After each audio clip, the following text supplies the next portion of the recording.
głównym zamierzeniem jakby było po prostu małżeństwo pomiędzy światłem a formą. Po co rzeźby mają stać kiepsko oświetlone, a po co samo oświetlenie ma być dla samego siebie, skoro możemy połączyć te dwie rzeczy i będzie jeszcze ciekawiej, choćby w przypadku właśnie takich targów designu. Tematem wyjściowym był stół, który w zasadzie mógł być potraktowany w bardzo różny sposób. Czy to właśnie wieczerza, na której się skończyło, czy też planem pierwszym była na przykład ostatnia wieczerza odnosząca się do oczywiście ostatniej wieczerzy Jezusa Chrystusa i przedstawienia tego wraz z apostołami, oczywiście w jakiś symboliczny sposób.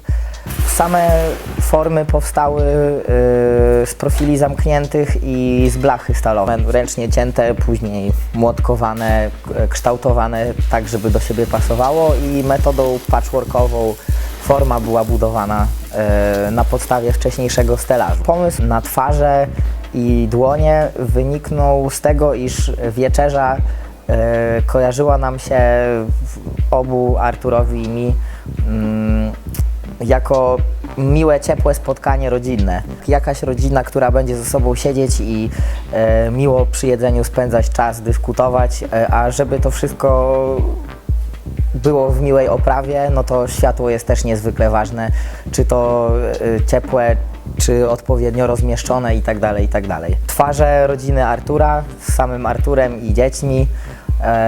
Przy okazji zaplątała się tam jeszcze nasza koleżanka, także ze względu jakby na wielkość też stołu i tak dalej. Także jest to po prostu rodzinna wieczerza. Najlepszą jakby metodą dla mnie pracy jest praca bardzo intensywna i z małą ilością snu i cały czas jakby kontynuowanie tego i nie zostawianie tego na nawet parę dni.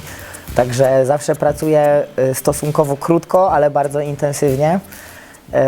Stąd też, no wiadomo, no, dużo śmiesznych historii z bieganiem po nocy i spawaniem i parę dziwnych bardzo gości miałem w nocy, którzy próbowali jakąś tam stal zabrać na przykład i tak dalej na złom.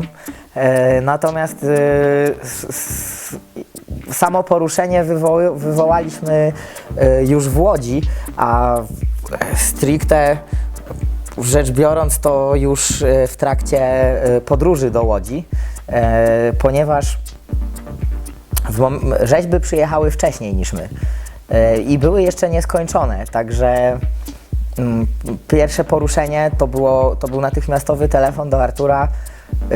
Nie można spawać na terenie targów łódzkich, bo tam wszystko z drewna, zabytkowe i tak dalej, i tak dalej. Po uspokojeniu ich, że absolutnie nie będziemy tam spawać na miejscu, tylko ewentualnie na dworze albo znajdziemy sobie jakieś ustronne miejsce, przyjechaliśmy na miejsce, natychmiastowo zbiegła się cała dyrekcja i znowu dostaliśmy informację, że absolutnie nie możemy tutaj spawać. Finalnie otrzymaliśmy miejsce, w którym mogliśmy to robić. Były jakieś tam wstępne ustalenia, że możemy zostać ile chcemy w zasadzie, no ale większość pracowników poszła do domu. No i kiedy ostatni tam z ochroniarzy zobaczył, jak wygląda cała sytuacja, że to spawarka, wielkie postaci, leży pełno blachy i tak dalej, to stwierdził, że broń Boże nie zostawia nas tutaj na noc, więc spawać i tak nie możemy.